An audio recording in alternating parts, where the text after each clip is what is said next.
buenas tardes a todos y bienvenidos a este salón de actos de la Diputación Provincial para ver el encuentro con el fotógrafo y disfrutar de la presencia de Javier Arcenillas. Me presento en primer lugar, para los que no me conocéis, soy el nuevo técnico de promoción cultural del Servicio de Educación y Cultura de la Diputación. Llevo prácticamente unos meses aquí, estoy aterrizando, algunos me conocéis de mi trayectoria más en el área de juventud del Ayuntamiento de Albacete. Y bueno, desde ahora y por un tiempo, espero que sea largo, pues estaré trabajando aquí en esta casa. Una de las primeras incursiones que estamos haciendo es del servicio y un poco a la vuelta de este confinamiento y de esta extraña un poco vida que nos ha quedado. Es verdad que la fotografía nos ha ayudado un poco a recuperar un poco la voluntad de volver a trabajar y de esforzarnos un poco en resurgir todo el área cultural. Entonces, no solamente con la presencia de Javier, sino con algunas exposiciones que estáis viendo, tanto en el Centro Sociocultural de la Asunción, en el que está expuesta los trabajos premiados del certamen de Albacete Siempre. También tenemos la exposición de lonas, que podéis ver en la fachada de Diputación. La semana que viene presentamos una fotógrafa en la exposición de la Asunción, Elvira Carrasco, que hace autorretratos con body art. Y una de las cuestiones que nos dejamos pendientes en abril fue la exposición protagonista o la exposición central del programa que vosotros bien conocéis, que es Miradas, la primavera fotográfica, y que era City Hop, este libro tan magnífico que hoy viene a presentarnos Javier Arcenillas. La exposición, y debido a la pandemia, bueno, pues pertenece a cada fundación a la Caja del Mediterráneo y hemos decidido pues trasladarla al mayo del 2021, la nueva primavera fotográfica, pero no queríamos dejar pasar este tiempo y este mes para contar con la presencia aquí de Javier, el que, bueno, pues que tuvimos muchas vicisitudes, tuvimos que suspender un poco y, bueno, pues al final nos hemos empeñado, hemos hecho todos un gran esfuerzo y por fin hemos conseguido que esté esta tarde aquí con nosotros en la Diputación. Javier se define más que fotógrafo como humanista, una de las cosas que he leído. Él es un fotógrafo documental, es un fotoperiodista.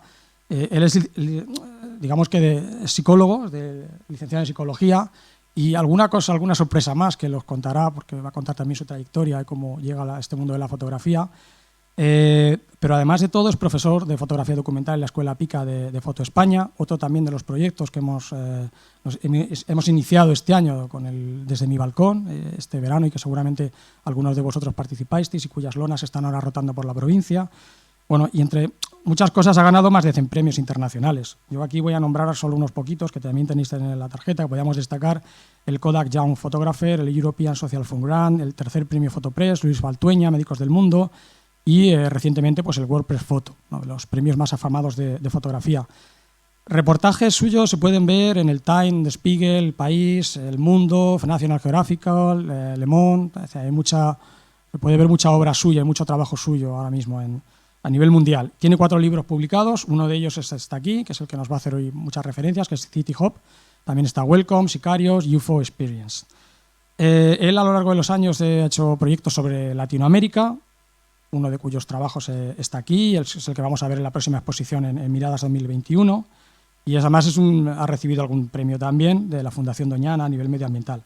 Actualmente compagina labores humanitarias con reportajes fotográficos en medios de comunicación. Quienes le conocen destacan su curiosidad y capacidad de sorpresa, que se fundamenta en la forma de mirar.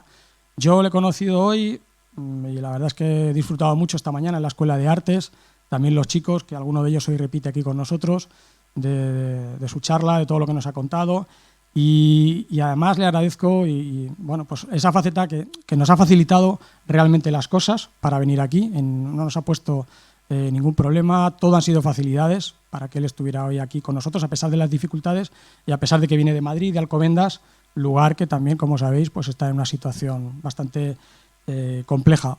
Por tanto, aprovechemos, disfrutemos de él.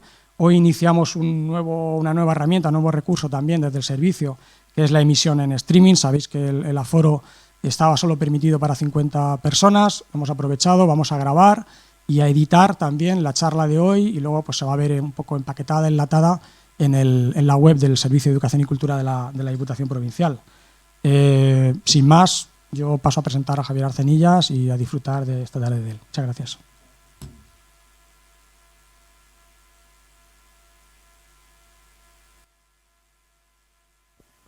Ahora, muy bien, ya está conectado. Bueno, muchas gracias, buenas tardes, bienvenidos. Vamos a tener un ratito de fotografía donde voy a hablaros de cosas muy curiosas, ¿vale? Entonces, siempre que empiezo las charlas y tal, pues bueno, yo tengo, mi trabajo tiene varias facetas fotográficas y bueno, pues hoy una de las que me apetece compartir es bueno, diría la menos conocida, pero sí. Sí, si me apagas solo estas, perfecto. Sí, las demás sí, y así os veo a todos el careto. Somos poquitos, pero bueno, todo queda en familia y está bastante bien. Bueno, siempre, a pesar de que, bueno, pues agradecer aquí al Departamento de la Diputación todos los servicios que son, porque la verdad es que hay que reconocer que, aunque os parezca mentira, son bastante competentes. Digo competentes porque trabajar en cultura es todo un desafío y trabajar con los egos de tantos fotógrafos, artistas, pintores, escritores, es todo un tedio, así que, bueno, la verdad es que es para estar muy agradecido, ¿no? Bueno, yo voy a un poco, a pesar de que ya me ha presentado Abel, voy a meter un poquito de inciso, ¿no? Sobre todo el quién soy fotográficamente, ¿no? O cómo nos definimos. Es algo muy normal. Siempre que queremos presentarnos fotográficamente, ¿no? O cuando yo tengo que dar clases en la escuela, yo siempre le pido a los alumnos que se presenten fotográficamente, porque personalmente cada uno somos de nuestro padre y de nuestra madre, pero fotográficamente no podemos mentirnos, ¿no? Entonces, siempre que, no sé si alguna vez os habéis presentado pues, a alguna beca o algún sitio de estos, ¿no? O quieres hacer algún tipo de exposición, siempre tienes que tener la idea de cómo me presento, ¿no? O sea, cómo hago para que los demás me conozcan, ¿no? A esa palabra los americanos le llaman statement, que es una especie de descripción de qué tipo de fotografía hacemos, ¿no? Que es nuestra pequeña biografía. Bueno, lo primero sería empezar diciendo que soy de Bilbao, ¿vale? A mí me encanta ser vasco, no puedo evitarlo. Cada uno es de donde he nacido, ¿no? Los demás vivís en unas provincias de Euskadi, no hay problema, todos lo entendéis, ¿vale? Y yo vivo en Bilbao, ¿no? Bueno, y luego yo vivo en Madrid. A mí me gusta mucho vivir en Madrid. Madrid es un sitio fantástico para vivir, así que soy un pequeño vasco en Madrid. Bien, es importante porque siempre es importante saber de dónde venimos para saber qué es lo que estamos haciendo, ¿no? Yo estudié psicología, como bien ha dicho antes el compañero. Entonces, ¿es importante la psicología? Bueno, la verdad es que no he ejercido la psicología en mi vida, al menos de manera profesional. De manera fotográfica o emplear la psicología para la fotografía, sí. Porque es muy importante llevar nuestras formaciones académicas o nuestras formaciones de vida, son muy importantes para llevarlas a nuestra fotografía, porque eso marca un poco el quiénes somos. Si alguna vez tenéis que definiros por el quiénes sois, mirar el trayecto de vida que habéis tenido, los estudios que habéis realizado. Todos sabéis y todos conocéis que los más grandes fotógrafos, curiosamente, no son fotógrafos de estudios, vienen pues de la parcela económica, de la parcela del periodismo, de la parcela de las bellas artes, vienen de sitios muy particulares, ¿no? Y eso es bueno remarcarlo. Yo en mi caso, pues bueno, decidí en su momento estudiar psicología y eso me ha servido para entender un poquito más lo que es el concepto del ser humano, ¿no? Bueno, también es verdad que bueno, soy un fotógrafo que ha ganado infinidad de premios, ¿no? Siempre lo comento, y bueno, he ganado muchos premios, pero no os podéis imaginar la de premios que he perdido, que también son unos poquitos, ¿no?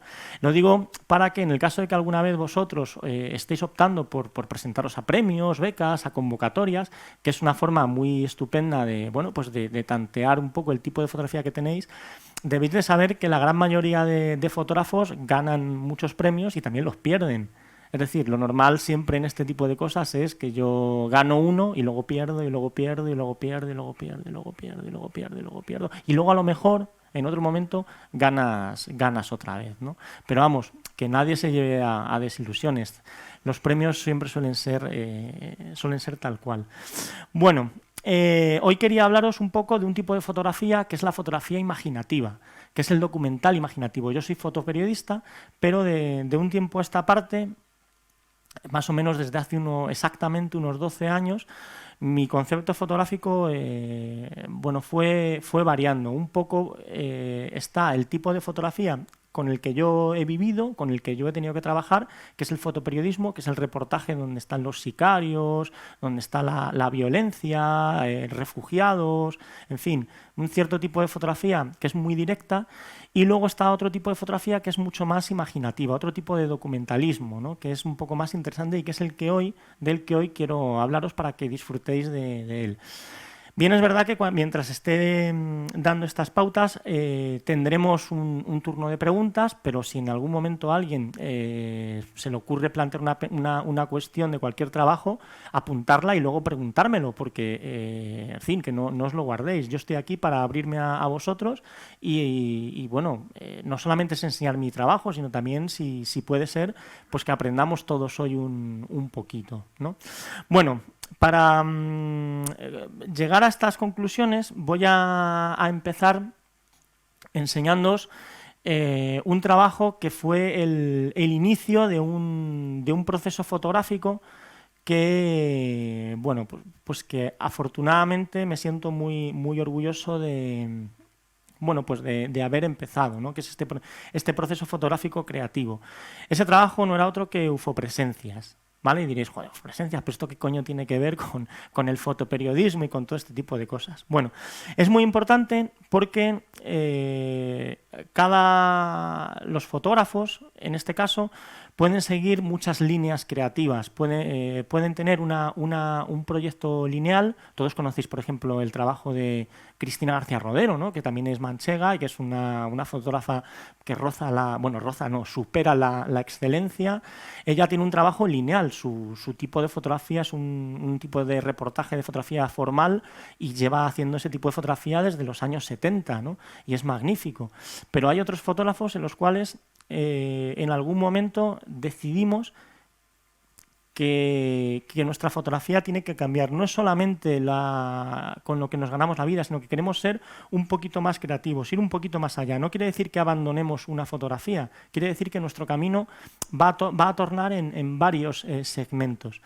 En mi caso, yo creo que ya se está tornando directamente a este tipo de trabajos mucho más creativos, mucho más imaginativos, y el fotoperiodismo se va a ir quedando un poquito más a un lado, por dos razones que son fundamentales. El fotoperiodismo a día de hoy cada vez está en un plano fotográfico más precario, y porque ya no tengo las inquietudes que tenía cuando era joven, porque claro, la edad también es un componente importante. Cuanto más maduros somos, tenemos otro tipo de puntos visuales fotográficos, ¿no?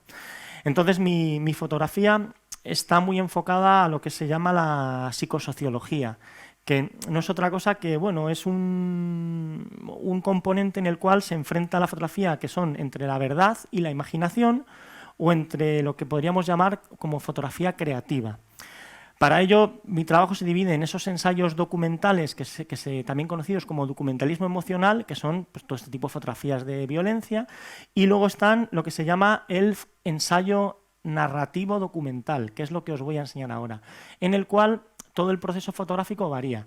Todos vosotros pensáis que la fotografía tiene mucho que ver con una imagen así, es decir, tomo la captura fotográfica, hago la fotografía y ya tenemos una imagen. Ya hacemos fotos, ya somos fotógrafos. La fotografía, afortunadamente, tiene un componente que es importante, que es el componente de la documentación. No hablo de fotografía documental, hablo de documentación, que es la de recopilar elementos para hacer una narración fotográfica, que eso es lo que yo hice con este trabajo. El trabajo Ufopresencias es un trabajo que evidentemente es de género paisaje, y entonces yo en un momento dado estaba en Guatemala haciendo fotografías, recibí amenazas de unos sicarios y tenía que huir, tenía que salir de Guatemala, pero vamos, corriendo. Entonces tenía un amigo que vivía en Los Ángeles, en Estados Unidos, que es un periodista que se llama Pablo Scarpellini, que es el corresponsal del diario El Mundo en Los Ángeles. Es el que cubre pues, los Oscar y bueno, cualquier noticia relativa a cosas de Estados Unidos de la parte oeste. Entonces me dijo, tío, tienes que salir de allí, así que vente a Estados Unidos, estate aquí un par de meses conmigo. En teoría solo me dejaban estar en Estados Unidos 90 días, ya sabéis. Puedes estar como turista 90 días y ya está. Entonces me agarré un billete desde Guatemala y me fui a Los Ángeles. Entonces estuve con él, dando allí en su casa, con su familia, como era un buen amiguete. Y entonces se me ocurrió que yo quería hacer una especie de ruta fotográfica como los grandes fotógrafos, como Robert Frank, como Richard Milrach, es decir, recorrer esas carreteras norteamericanas para hacer fotografías. Y se me ocurrió un tema que era poco manido o que me resultaba muy curioso, que es ir a lugares donde había habido apariciones UFO en Estados Unidos. Diréis, bueno, pero esto de las apariciones UFO, bueno, esto es un pequeño mapa de los años 50 en los lugares donde hubo ciertas apariciones UFO. Entonces, mi idea era recorrer todos estos sitios. Estos son los sitios más conocidos. Hay como 8 veces más, pero estos son los sitios donde los cuales están documentados científicamente donde ha habido una aparición UFO. Y diréis, sí, claro, me estás vacilando. Bueno, esto es como la religión, es cuestión de fe. Vosotros o nosotros nos hemos criado con un concepto judeocristiano de lo que es la fe. Por lo tanto, tenemos una creencia, bueno, yo soy ateo, pero evidentemente con sumo respeto tenemos una creencia, un dogma en el cual nos dice que hay un ser superior que nos, bueno, pues que nos guarda. Pero los americanos tienen eso, pero a la vez tienen sus propias creencias, sus propios credos. Nosotros el credo de los UFOs no lo tenemos, pero ellos sí. Y ese credo es tan importante como el de la religión. O sea, tú a alguien que cree en los UFOs no le vas a hacer cambiar de su fe de decir que los extraterrestres existen. Entonces, daros cuenta de que Estados Unidos es el lugar donde se han creado los superhéroes. que está a la orden del día, los cómics, Superman, el Capitán América, y también ET, Encuentros en la tercera fase, Aliens. Es decir, toda esa cultura les ha llevado a un comportamiento social dentro de estos sitios que es espectacular.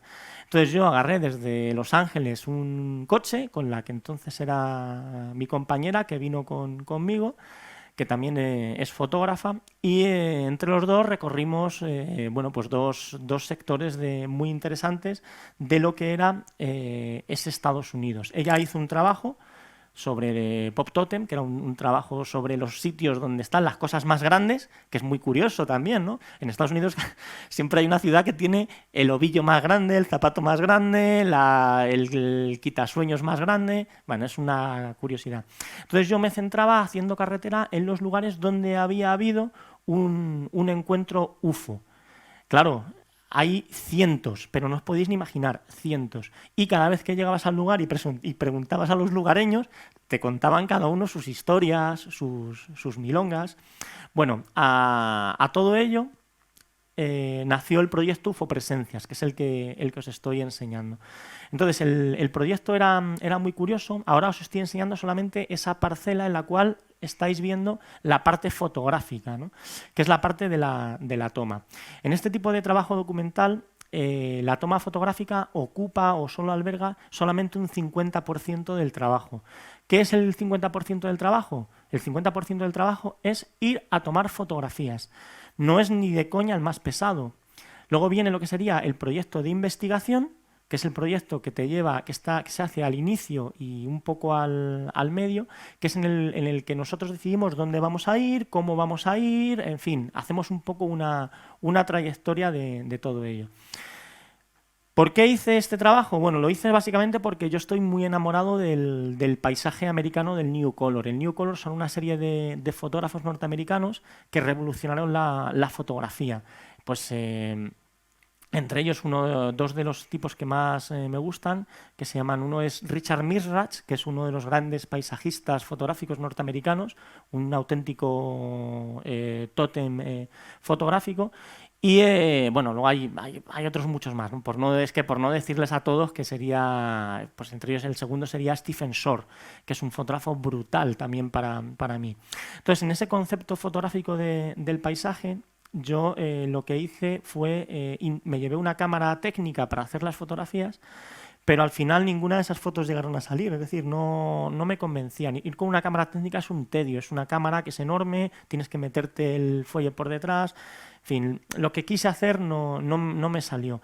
Pero sí que hice una serie de fotografías documentales un poco más al azar, realizadas con una cámara digital, que son las que estáis viendo. Entonces, dentro de ese recorrido se marcaban todos esos iconos pop de esa cultura de los UFOs, ¿no? que tan bien llevaron a puerto.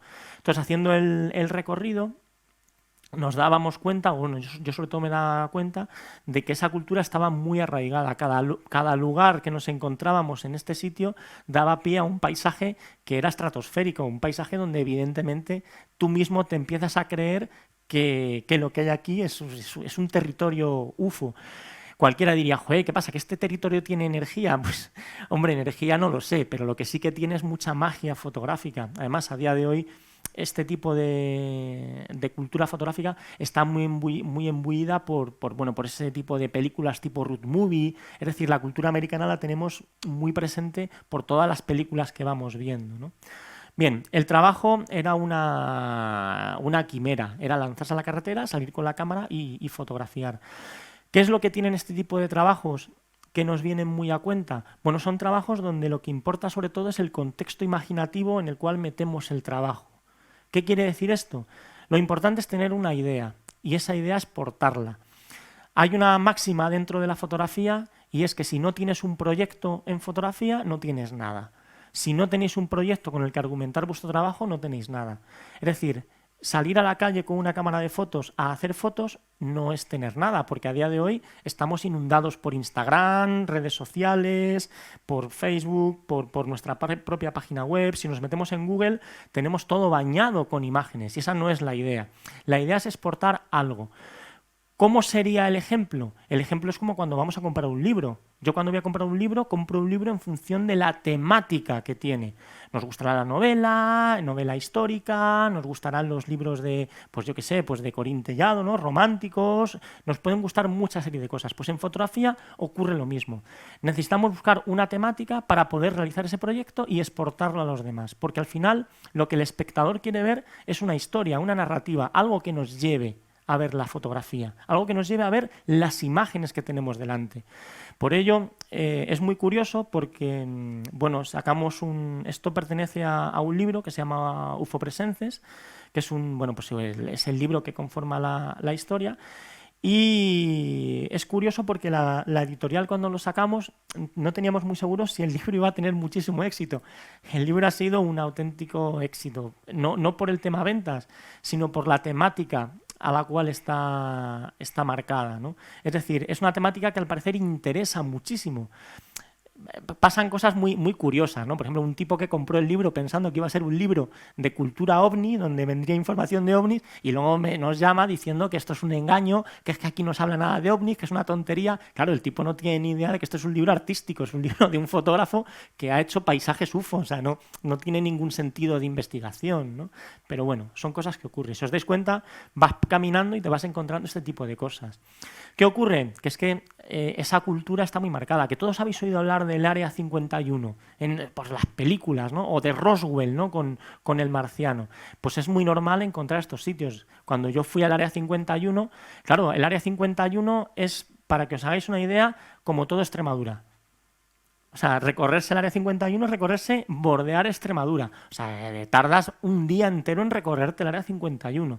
Lo que pasa es que luego te encuentras cosas pues muy curiosas, ¿no?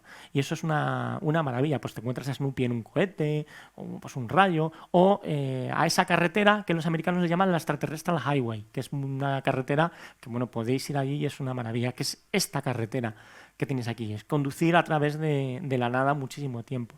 Resulta que el único meteorito grande que ha caído en el mundo constatado es el que está en este cráter que hay en Estados Unidos, ¿no? Entonces, todo esto se marca. Estados Unidos también es la cuna de la NASA. O sea, salvo la Unión Soviética, bueno, Unión Soviética en su día, ahora Rusia, pocos tienen una cultura espacial tan profunda y tan marcada. ¿Qué ocurre? Que los americanos mezclan mucho las dos opciones, tanto la parte real y científica como la parte de credo imaginario, ¿no? De los extraterrestres. Entonces ahí es donde yo juego. ¿Qué ocurre? Cuando marcas este tipo de proyectos y vas haciendo estas fotografías, al margen de las fotos que vas haciendo, que son fotos que tampoco tienen un proceso fotográfico muy grande, es más bien la idea la que conforma toda la historia, ¿no? Por ejemplo, o sea, vas por allí, te encuentras en un sitio una nave espacial. O sea, una nave espacial, o sea, son frikis hasta decir basta. O sea, el trabajo cuando lo vas viendo te vas dando cuenta de que estás imbuido en una historia que no deja de ser particularmente curiosa, ¿no? O sea, encontrarte elementos de marcianos por todos los sitios o directamente entrar en la sala donde está el marciano de Roswell, ¿no? Que eso ya es lo más de lo más, ¿no? Bueno, la cultura se ve en cada casa, en cada vivienda, en fin, es algo muy, muy particular. Y ojo, no estamos hablando de turismo, estamos hablando de que esto está en las calles de muchísimas ciudades. Si sois personas frikis, saber que dentro de esta ruta también hay una ciudad que es Trekkie, de Star Trek, donde al inicio de la ciudad está Spock y el Capitán Kirk está al final de la misma avenida. O hay una ciudad que es una ciudad Star Wars, donde están todos los elementos de Star Wars por toda la ciudad. No los he metido porque me parecían que no aportaban nada al rollo UFO, ¿no? Pero sí que son elementos muy, muy frikis. Pues te vas a comprar un Honda y tienes al marciano que te saluda. En fin, son cosas curiosas, ¿no? O bueno, te vas y ves una bomba, ¿no? Que esto ya es lo más de lo más. Bien. Vas a lugares donde lo científico se va mezclando, vas a los museos de misiles, donde están las naves espaciales, o en este caso los proyectos que podrían ser UFOs dentro de esta historia. Para que veáis el mismo contexto,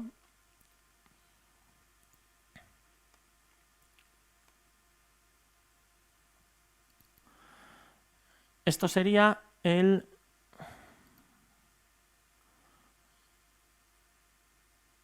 ¿dónde está? Es presentación página.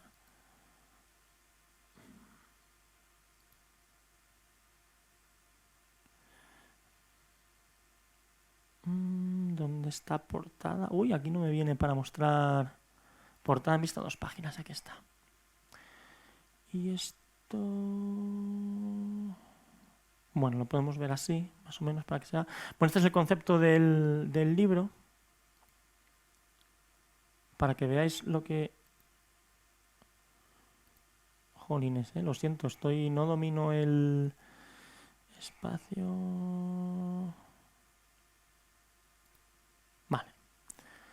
Entonces, esto que os hablo es lo que hablamos de investigación. ¿Qué es lo que hacemos? Una vez que hemos hecho las fotografías, la segunda parcela que tenemos que hacer es encontrar documentación que entre dentro de la narración que nosotros vamos a hacer. Es decir, imágenes, fotografías, portadas, historia, toda la información que podamos llegar para complementar toda la cultura pop de UFOs que tendríamos. Si hicieseis algo de Albacete, pues si hicieseis la ruta del Quijote, pues podríais hacer todo el tema que tenga el Quijote alrededor de Albacete. Si no es el Quijote, pues cualquier tipo de historia que ya Albacete. Hemos estado hablando hoy de un asesinato, ¿no? De una mujer que le faltaba una mano cortada, pues imagínate, pues a través de ese asesinato y de esa historia podemos conformar una historia, porque al final la historia lo que importa es lo que queremos contar. La parcela fotográfica es lo que nos va a ayudar a entenderlo, ¿vale? Bien, entonces el proceso, como veis en el libro, es la composición de las imágenes documentales a través de mapas, fotografías, jugando con dos opciones, lo que es verdad y lo que es mentira. Pero claro, ¿qué es lo que es verdad y qué es lo que es mentira? ¿A qué llamamos verdad? Porque si yo os hago un sitio donde ha habido una aparición ovni, puede ser verdad o no. Si lo cambiamos UFO-presencias por el lugar de los milagros, pues podría ser una cosa más o menos similar, ¿no? Bien, esto sería la composición del trabajo de UFO-presencias, para que entendáis un poco esa particularidad. A día de hoy, este tipo de proyectos son los que más van marcando la tendencia de fotografía documental. ¿Por qué? Porque la idea de hacer fotografía solamente como imagen postal cada vez se va perdiendo más, porque postales hay a patadas y todas maravillosas. El concepto narrativo es lo que más nos va importando, ¿no? Bien. Dentro de esa misma temática, después de haber hecho UFOs, me planteé hacer seguir con esa misma línea de trabajo, Y entonces me fui a hacer una historia similar, pero en este caso, en lugar de que el paisaje fuese aquello que me llamara, que fuese más humanista, es decir, llevar ese fotoperiodismo, y me fui a Transilvania, me fui a Rumanía. Evidentemente, ¿a qué iba a Rumanía? Me fui de viaje a Rumanía como podríais ir cualquiera de vosotros, pero yo me fui a buscar vampiros. Bueno, evidentemente no encontré ninguno, o sea, porque y si los hubo, pues Ceausescu se los consumió. Pero yo me fui remarcando la idea de hacer un trabajo de viajes en el cual la búsqueda de los vampiros fuese el cenit del propio trabajo. ¿Qué ocurrió? Que todo lo que me encontraba no tenía nada que ver con los vampiros, pero me hacía muchísima gracia, porque en realidad había cientos de referencias. Si alguna vez vais a Transilvania y os vais al castillo de Drácula, la verdad es que los rumanos lo de Drácula lo tienen como, pues vale, pues un tipo que fue un rey en una época determinada, pero ellos, salvo la novela del tipo este, que no me acuerdo ahora cómo se llama, de Bram Stoker, pues no lo tienen como tal. Es decir, lo que les hace falta a los de Transilvania es una cultura norteamericana de hacer un circo de todo aquello y que todo el mundo, cada vez que llegue a Rumanía, flipen con los vampiros. ¿Qué ocurre? Que ellos no lo ven de esa manera. Pero claro, para mí, todos los personajes que estaban por allí eran siniestros, todos los lugares eran increíbles, ¿no? ¿Por qué? Porque a mí todo me recordaba a paisajes que son como con mucho miedo. Si los Cárpatos, por ejemplo, son picos que son todo dientes, ¿no? Entonces, verdaderamente el lugar da muchísimo miedo, ¿no? Pues quieres encontrarte un hombre lobo, un vampiro. Pero bueno, yo me encontré una gallina con esta señora que también estaba muy bien. Al final, el rollo es ver un concepto sobre todo de atmósfera, de fotografiar lo que vemos con un contexto que se salga de lo únicamente fotográfico, ¿no? ¿Para qué? Para que cuando la gente vea el trabajo tenga algo a lo que atenerse. Es decir, hacer que las personas le den a la cabeza y que se imaginen lo que están viendo, ¿vale? O sea, no es la idea de mostrar vampiros y gente con colmillos, eso sería demasiado descriptivo, sino hay que hacerles reflexionar sobre lo que están viendo, ¿no? Ese es el tipo de fotografía imaginativa, coger a los personajes, llevarles a través de una historia y darles un viaje a través de ellos.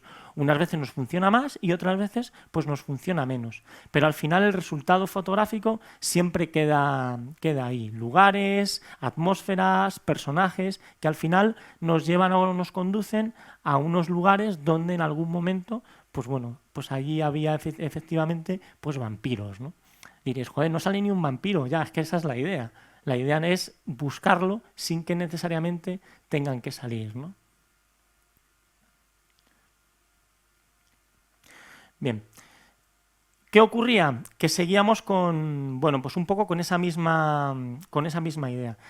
Entonces, como yo he estado volviendo a Estados Unidos varias veces, dentro del mismo proceso fotográfico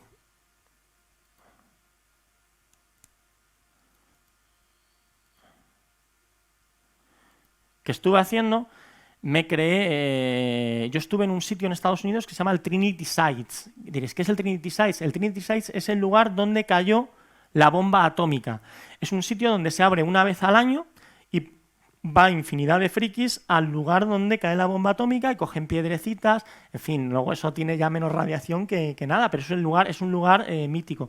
Entonces yo me hice un trabajo que se llamaba Trinity Sites utilizando ciertas imágenes que ya tenía para documentar ese lugar donde cayó la bomba atómica. Para ello, ¿qué es lo que hice? Pues lo mismo, con la misma idea del trabajo de los UFOs, hice un mismo recorrido, pero en este caso marcando la serie del lugar donde cayó la bomba atómica y donde hice todo ese proceso fotográfico de lo que era el proyecto Manhattan, ¿no? Es evidente que esta fotografía, por ejemplo, no es mía, es una imagen de archivo. Esta es la primera bomba que cayó como prueba en el Trinity Sites. Es decir, la primera bomba atómica mundial fue esta.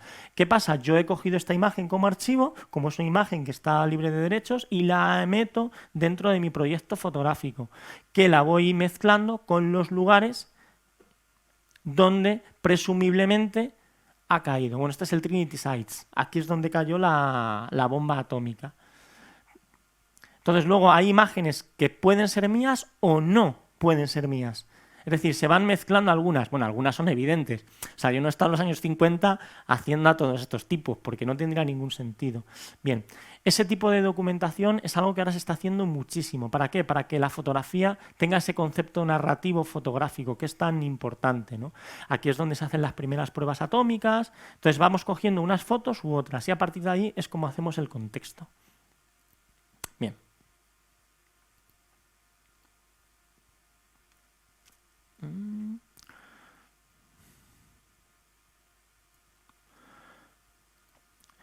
Dije, bueno, yo tenía muchas ganas de hacer algo relativo a mi propia tierra, ¿no? A Euskadi. Entonces, claro, todo lo que sale de Euskadi es muy, siempre, a ver, si es reportaje como tal, pues desgraciadamente pues la cultura del terrorismo ha estado muy marcada, pero es que en Euskadi hay cosas que son alucinantes, ¿no? Hay una cultura mágica y mística que es muy curiosa, y yo cogí una de esas parcelas y entonces empecé a trabajar lo que son los aquelarres. Y diréis, los aquelarres, totalmente. Entonces, hice un proyecto que se llama Aquelarre, y que es un proyecto bastante divertido sobre la idea y el concepto. Igual que con ese tipo de creencias, digo, bueno, pues yo me voy a ir a estos sitios. Entonces, en Navarra hay un pueblo que se llama Zugarramurdi, que es el pueblo de las brujas, porque no es que sea la primera vez donde haya habido brujas. Brujas ha habido desde siempre, brujas y brujos. Entonces, hay una parcela muy, muy particular, y es que esa parcela es que la primera vez que se da un documento oficial donde se nombra a las brujas, lo da la Iglesia española precisamente en el proceso de Logroño, que es el proceso de Zugarramurdi, que es donde cogieron a 3 brujas y las quemaron en la hoguera. Entonces yo me hice un proyecto relativo a todo ese proceso de Logroño, a un proceso sobre aquelarres. Entonces la narración va un poco sobre todo aquello, ¿no? Sobre lo que fue la Iglesia. Estos son los inquisidores. Esta es la primera carta inquisitorial donde se reconoce la brujería como tal, y a partir de allí jugamos con ello.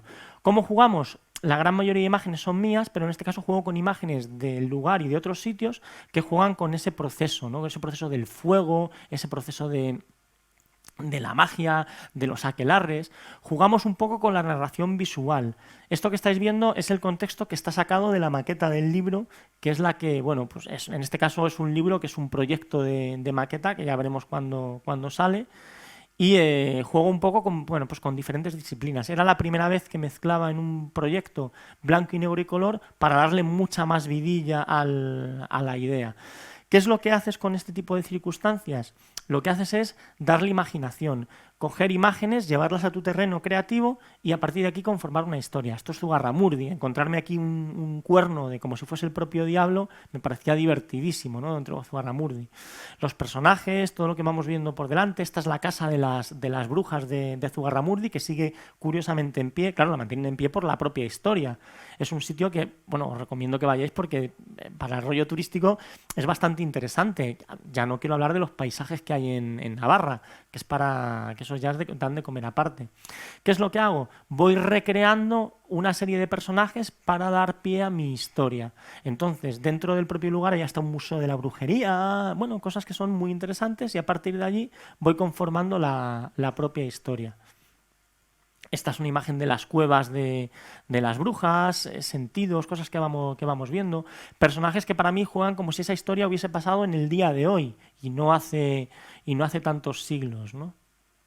Los textos, los documentos, la gente que va con las cruces, o directamente la parte final del proyecto, que es cuando a las brujas, que en este caso yo las recreo de una forma muy, muy particular, ¿no? A ver si os las puedo enseñar. Que son estas son las brujas que luego han quemado. Claro, yo me monto esa idea, es decir, esto es como un cuento fotográfico. Jugamos con la imaginación para poder darle historias. Y aquí son las brujas ya quemadas. Al menos una de ellas. No, evidentemente esta imagen no es de las brujas quemadas, evidentemente son las fiestas de San Juan y la gente saltando a las hogueras, pues bueno, para mí me da pie a toda esa historia y a ese concepto visual. Esto que estáis viendo es la primera maqueta que luego, bueno, pues evidentemente ha ido variando, ¿no? Esto me llama la atención porque es una virgen que tiene mogollón de puñales clavados. ¿Pero esto qué es, tío? Pobre señora, ¿no? Bueno, pues es un poco, ¿no? O el árbol que tiene esta cara tan maravillosa. Es decir, son pequeñas búsquedas que vamos marcando dentro de la historia, ¿no? Me encuentro al diablo en sombras, ¿no? En lugares. Entonces la historia se va cerrando hasta que nos encontramos en el infierno. Empezábamos con el cielo y hoy cerramos con el infierno. Bien, esto sería lo que sería el aquelarre. Claro, a mí este tipo de trabajos siempre me llamaron la atención y entonces decidí, con el tema de los UFOs, para mí fue muy dramático. Esto hay una manera de poner aquí, ver... Pantalla completa, esto es. Y decidí hacer lo mismo de los UFOs, pero en Israel. Yo no había estado en Palestina varias veces, pero nunca había estado en Israel recorriendo Israel. O sea, había estado en Jerusalén, había ido a Belén, pero nunca había estado con este concepto. Y entonces decidí recorrer los lugares donde había, igual que en UFOs, eran los lugares donde habían estado los ovnis, aquí decidí ir a los lugares donde había estado Cristo. Entonces, esto es mucho más fácil de comprender para todos nosotros, ¿no? Bueno, desarrollo el proyecto y lo primero que nos encontramos, evidentemente, es la violencia del lugar. No sé si alguna vez no sé si habéis estado alguno en Israel. Es un sitio, o sea, es increíble. Como todos nos hemos educado con esa cultura religiosa, la mayoría de los sitios nos suenan, porque claro, es que son lugares increíbles. O sea, tú te vas a Jericó, que es Palestina, o sea, Jericó, donde las campanas de Jericó, luego vas allí y dices, bueno, pues esto será Jericó, pero vaya mierda, ¿no? O sea, no, que aquí no hay nada, pero es increíble. Bueno, esto era lo que era Galilea en el año 1, cuando se supone que, porque todo esto es orientativo, donde se supone que estaba Cristo. Es muy importante que en cada historia que nosotros formamos, conformemos una idea topográfica de donde estamos. La idea del lugar es importante, porque la topografía, la narrativa del lugar es esencial. Bien, ¿qué es lo primero que hacemos? Pues nos vamos a todas las imágenes y lugares, por ejemplo, donde estuvo Cristo, pues como en el tema del Mar Muerto, ¿no? Recreando las ideas del lugar o, por ejemplo, este lugar, ¿no? Aquí se supone es donde ocurrió la Sagrada Concepción de María. Yo siempre, o sea, no pretendo insultar a nadie, pero aquí es donde la paloma le dejó embarazada a la Virgen María. Joder, que lo dicen ellos, a mí me parece perfecto. Exactamente aquí. Entonces, documentar todo ese proceso para mí es esencial, ¿no? Por ejemplo, si yo os preguntase ¿este lugar cuál es? ¿Qué creéis que es este lugar?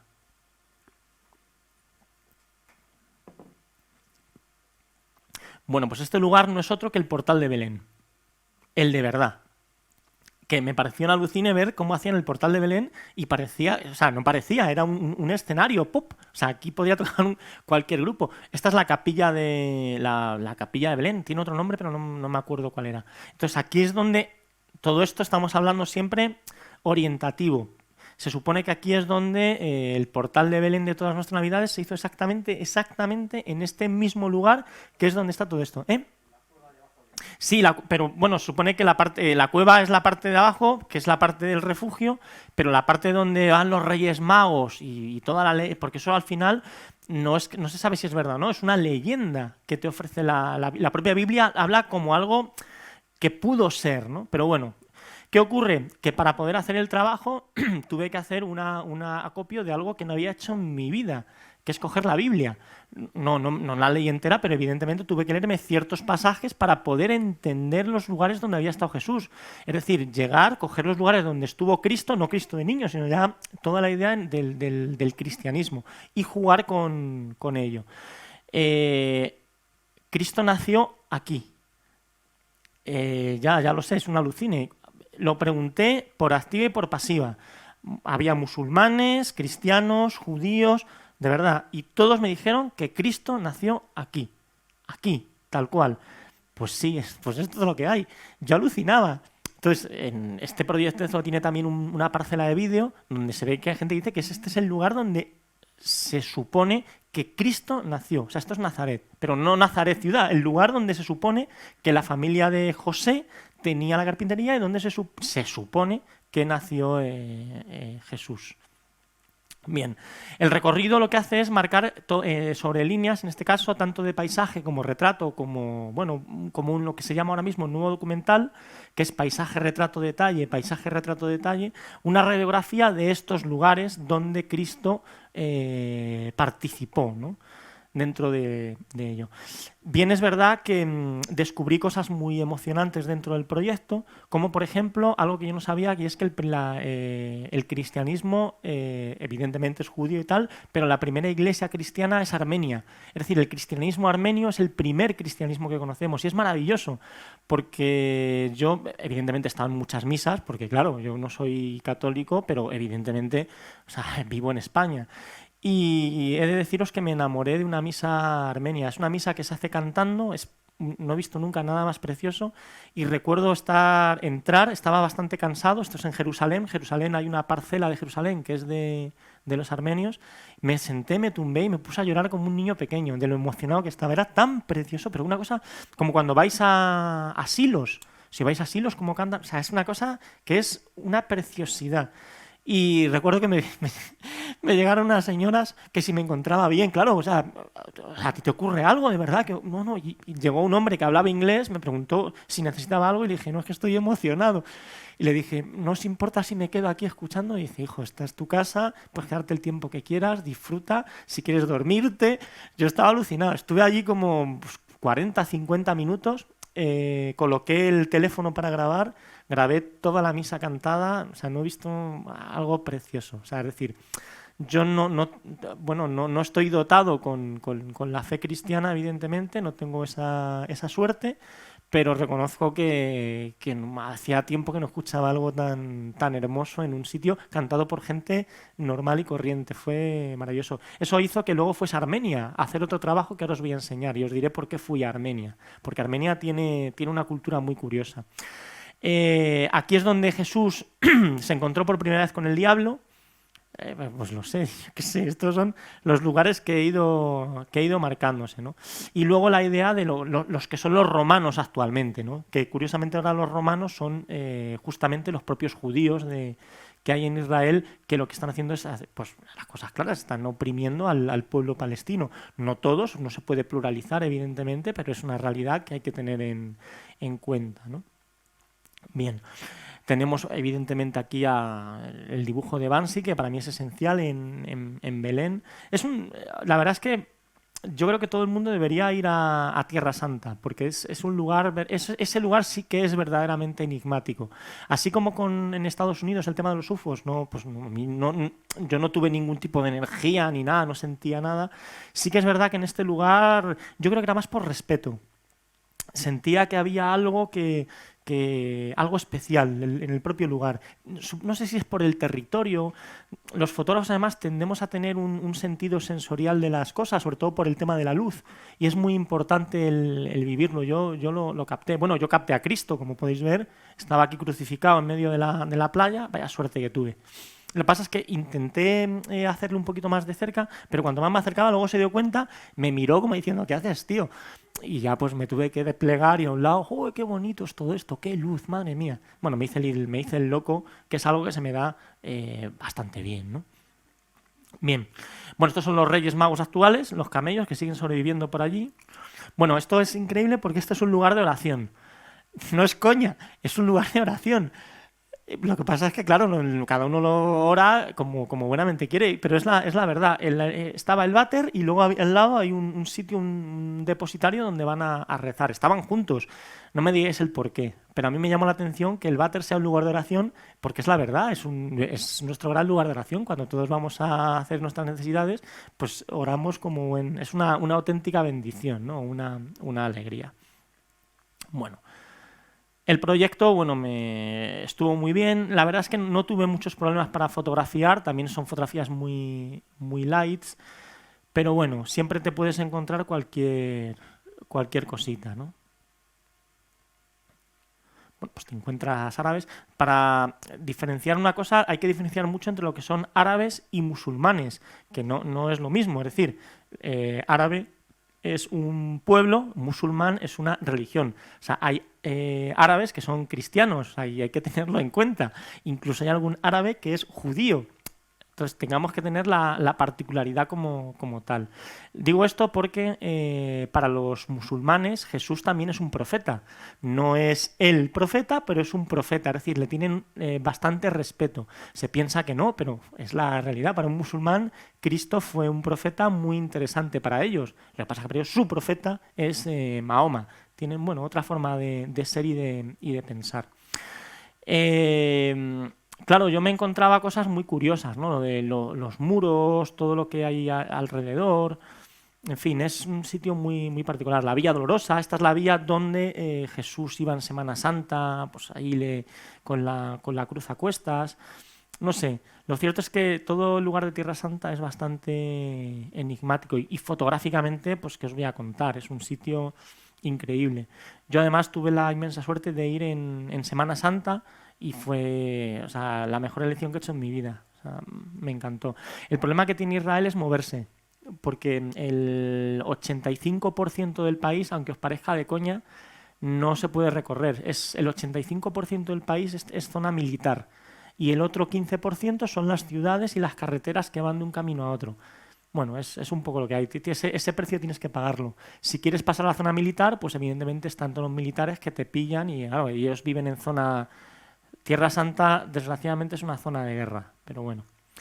Este es el Jesús enjaulado, uno de los profetas, y este es el otro profeta, que en este caso, bueno, uno de los últimos que ellos tienen, que era Yasser Arafat.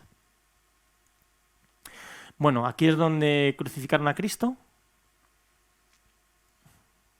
que es un sitio también, ese sitio sí que es, eso sí que guarda respeto, ¿no? Donde eran crucificados como, wow, o sea, no sabía yo que hubiese podido estar en la piedra donde le bañaron.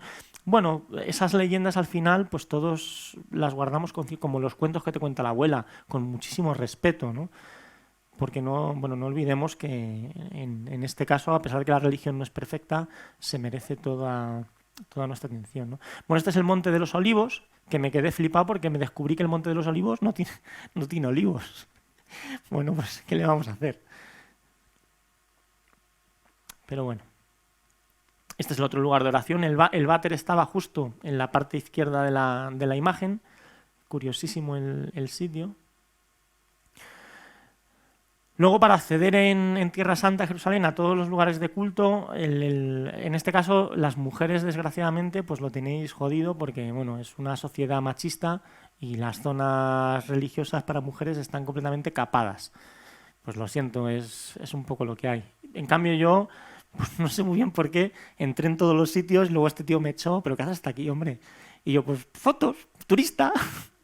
Y luego me dijeron, joder, ya está bien, ¿no? Ya había hecho todo lo que tenía que hacer, pero bueno, bastante educados, ¿no? Pues aquí están, por ejemplo, las imágenes donde donde limpiaron a Cristo. Bueno, el lugar la verdad es que es increíble. Bien, aquí es un poco lo que os marcaba, la idea de lo que queremos contar, ¿no? O sea, es decir, me voy a Tierra Santa, hago un proyecto, pero hago un proyecto de los lugares donde estuvo Cristo. Es decir, esa es la idea. ¿Cómo puedo mostrar a la gente el lugar donde estuvo Cristo? ¿Qué ocurrió? Que gracias a eso me fui a un lugar que para mí también era mágico.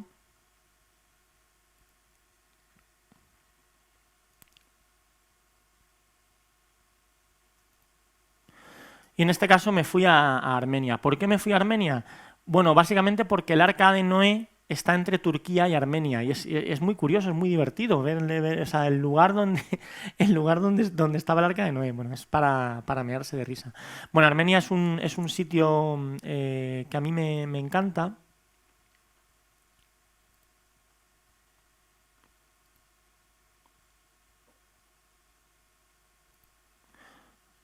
Hostias.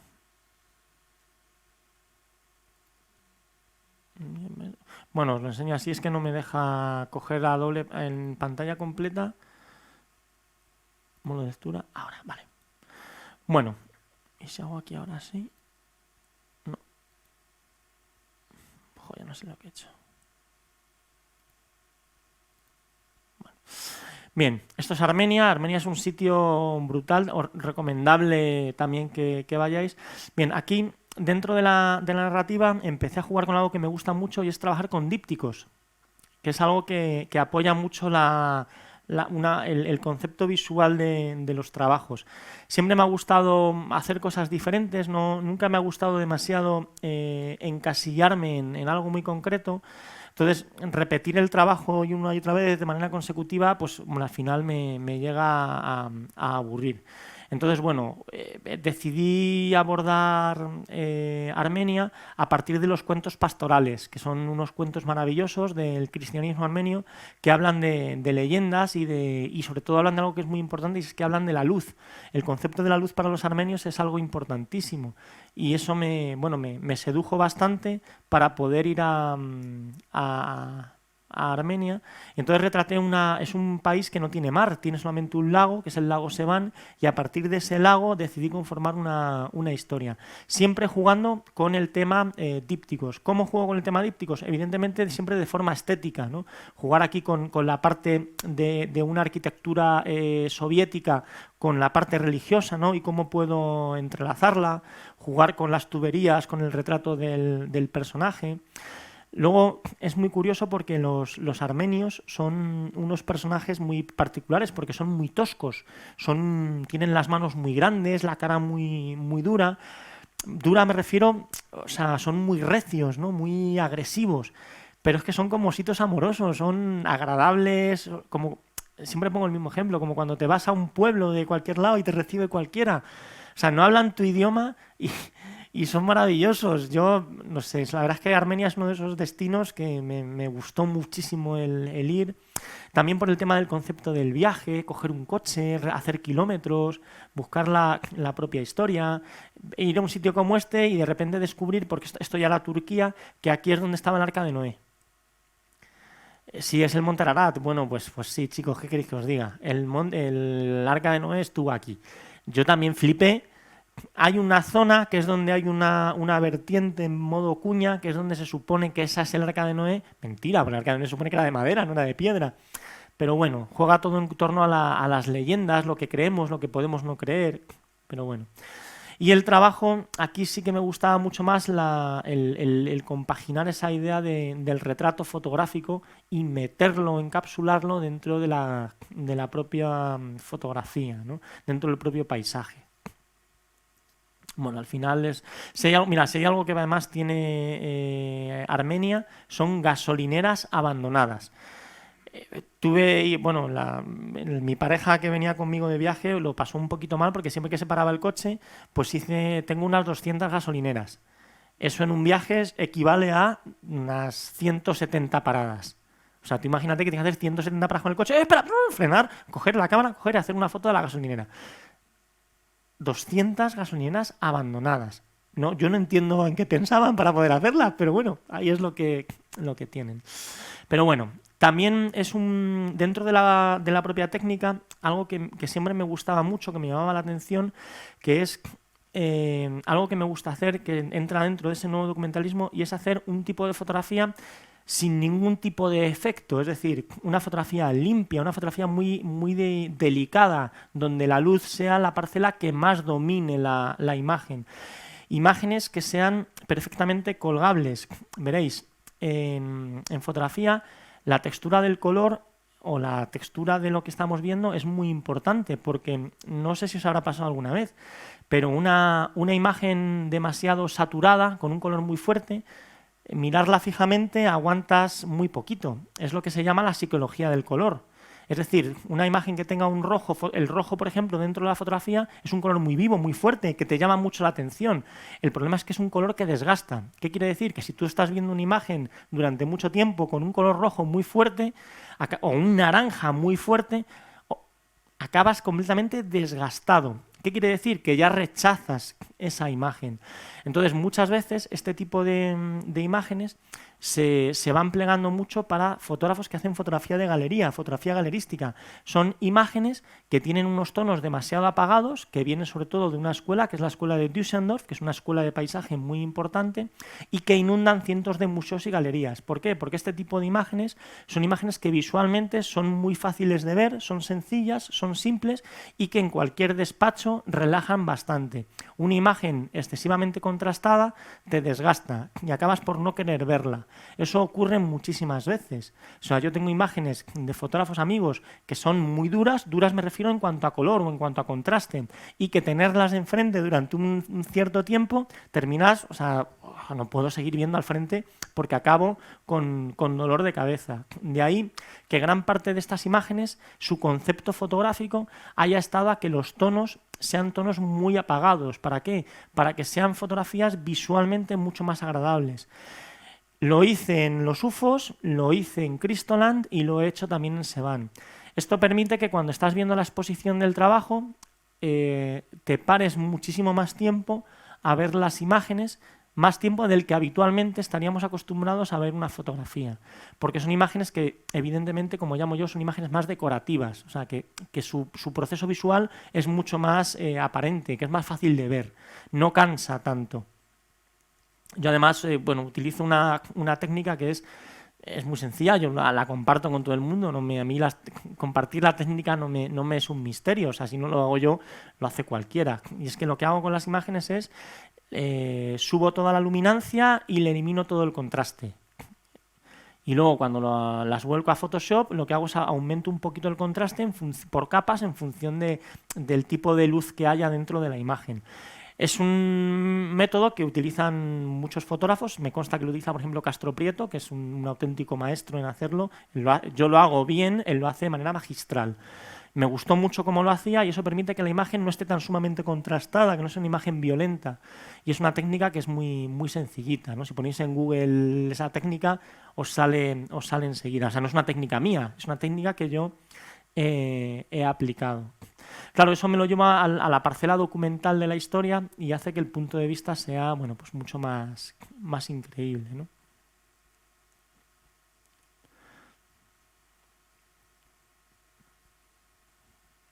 Bueno, el trabajo remarca muy bien esos viajes. Paisaje, retrato, detalle, paisaje, retrato, detalle, paisaje, retrato, detalle, que es fundamental. Dice, bueno, pero ¿por qué paisaje, retrato, detalle? Porque así es el nuevo documentalismo, es decir, el paisaje nos marca el territorio, el retrato nos da una parte social de los personajes que hay allí y los detalles nos dan una idea de los conceptos visuales que tenemos alrededor, nos marca una imagen del lugar en el que hemos estado.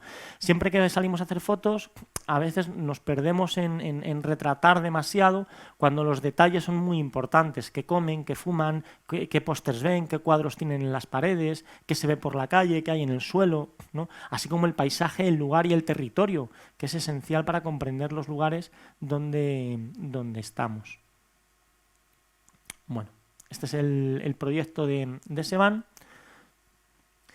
Y el último proyecto dentro de esta analgama de grandes trabajos es tal vez el proyecto que más me gusta, el que más me llama. Entonces, si queréis, os lo pongo en un vídeo, dura 2 minutos, y luego os enseño la maqueta para que veáis.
Bueno, esto que estáis viendo es un pequeño montaje multimedia que hago. Ahora cada proyecto que hago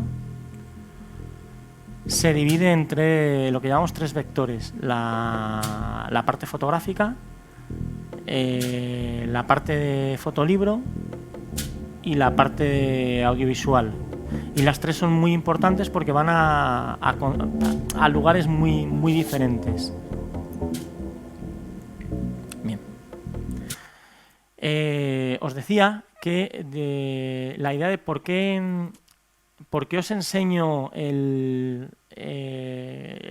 los trabajos como si fuese un formato de libro.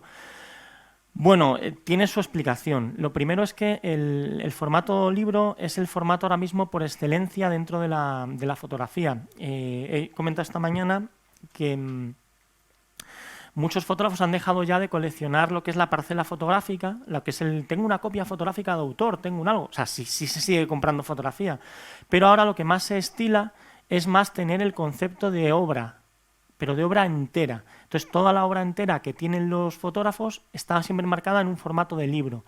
Es decir, yo ahora mismo, por ejemplo, cada vez que quiero tener la obra de un fotógrafo, me interesa mucho más tener un libro primera edición firmado por el autor que tener una obra fotográfica suya colgada en mi casa. ¿Me explico? Porque para mí es más fácil guardar ese concepto de libro y cuando voy a abrirlo tengo todo el trabajo que él ha pensado para mí en él. Entonces, el formato de libro es esencial para la fotografía. La gran mayoría de fotógrafos a día de hoy lo que hacen en sus presentaciones es, cuando van a presentar el trabajo, lo primero que hacen es presentan el statement, es decir, de qué va la historia, y luego presentan el libro. Y luego, después del libro, ya vienen las fotos como tal, individuales. Pero el concepto de libro es esencial para entender cómo tenemos que ver nuestro trabajo. O sea, para mí, por ejemplo... No, la cagué. Es... ver... modo... presentación, página... mostrar vista a 2 páginas... y ahora. Bien. Os decía que lo del libro era importante porque ahora siempre que vamos presentando historias, yo por ejemplo a los alumnos cuando van a dar clase, siempre a final de curso lo que les pido es una maqueta de su proyecto. O sea, me interesan sus fotografías, me interesa tenerlas, pero lo que me interesa es que me den ellos una maqueta del trabajo que han realizado. Yo les enseño a hacerla, les ayudo con el diseño, pero a mí lo que me interesa es la maqueta del libro, porque eso es lo que queda, el libro como tal, el libro como un elemento para poder verlo, disfrutarlo, sentirlo. Y a la hora de ver el trabajo ocurre exactamente lo mismo cuando vemos algo como esto. Es decir, si yo estoy viendo el modo lectura... Jolín, sí que cada vez la cago peor, ¿eh? Modo pantalla completa. Es que no me sale la pantalla completa a 2. Bueno, así nos sale bien. Bien, entonces todo lo que estáis viendo es cómo yo entiendo este trabajo fotográfico. ¿Qué hago? Una vez que tengo las fotografías, lo segundo que hago dentro de esto es hacerme una maqueta de cómo quiero que sea mi maqueta de libro, cómo es la idea de cómo quiero presentar mi trabajo. Y a través de esa idea yo me conformo un libro. A ver, como estamos con esta historia del COVID, no he podido traeros maquetas para que podáis ver, pero siempre me gusta tener alguna, aparte de este libro, pues tener algunas maquetas para que veáis cómo se presentan. Esta maqueta luego la podéis hacer con una grapa, con unas anillas, cosido, en fin, luego formatos hay a patadas. Y aquí, en este trabajo, pasa exactamente lo mismo que cuando pasaba con el de UFOs. Vas recopilando la parte fotográfica con la parcela documental, es decir, cogiendo pequeños dibujos, retales de toda esta historia. Esto que estáis viendo es un trabajo que tiene que ver con el Amazonas y con sobre todo con una droga que se llama ayahuasca, que es una droga que se da en el Amazonas, y el viaje sensorial que te lleva al paraíso. Entonces, el libro cuenta la historia en la cual... Bueno, lo cuenta aquí un poco, que es que para los indígenas no hay diferencia entre sueño, realidad, diurno, nocturno, visible e invisible. Todo es igualmente real con los ojos abiertos o con ellos cerrados. Los indígenas, como Alicia en el País de las Maravillas, traspasan las apariencias con naturalidad y siempre con tranquilidad, porque para ellos lo imaginario también forma parte de la propia realidad. Entonces, a partir de ese imaginario y de ese viaje, a partir de un elemento psicotrópico como es la ayahuasca, yo me metí dentro del Amazonas para conjugar toda esta historia. Entonces, el libro conforma un viaje a través de los sueños que en este caso pues son reales o son imaginarios, son pequeñas alucinaciones. Cuando estamos visionando la maqueta, estamos viendo siempre el concepto que el autor quiere dar a su trabajo. Es la mejor forma. Luego la segunda vía es la parcela multimedia, que en este caso siempre tiene que ser, se hace de dos maneras. Lo que se llama en formato teaser, que es más o menos unos 50 segundos, como una breve presentación, o un formato a 3 minutos, que es una especie de minimetraje, que es algo donde puedes mezclar imágenes en continuas o imágenes continuadas, con fotografías y sobre todo con música, con música o con sonido ambiente. Siempre me gusta tener todas esas presentaciones para darle más contexto a las historias. En los otros trabajos no lo he enseñado porque tampoco es plan de poner pues todo vídeos, ¿no? Pero bueno, siempre en base a esas presentaciones. El trabajo al final es un imaginario, un ideario, y todos los trabajos conforman la misma filosofía.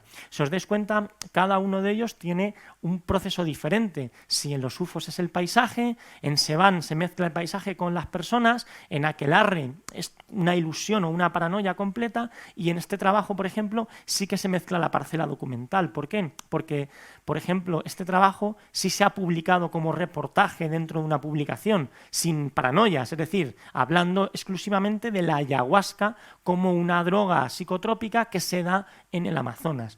Lo que ocurre es que a mí esa historia periodística no me llama la atención, me refiero.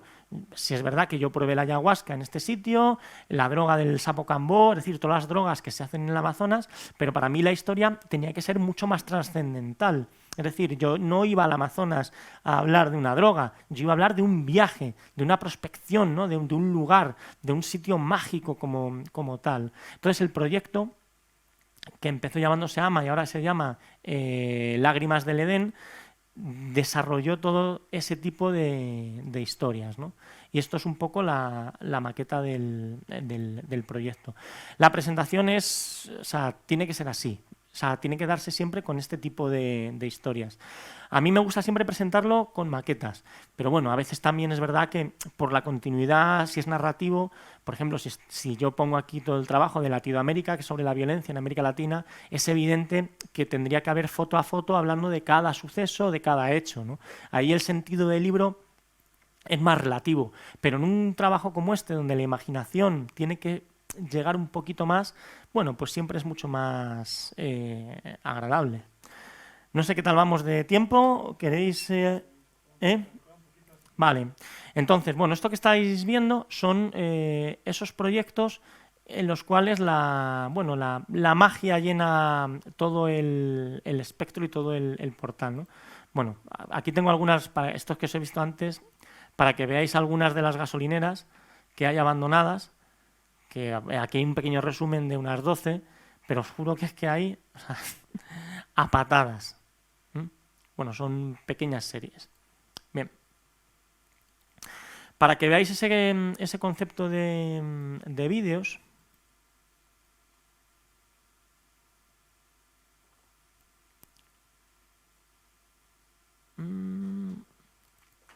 aquí está.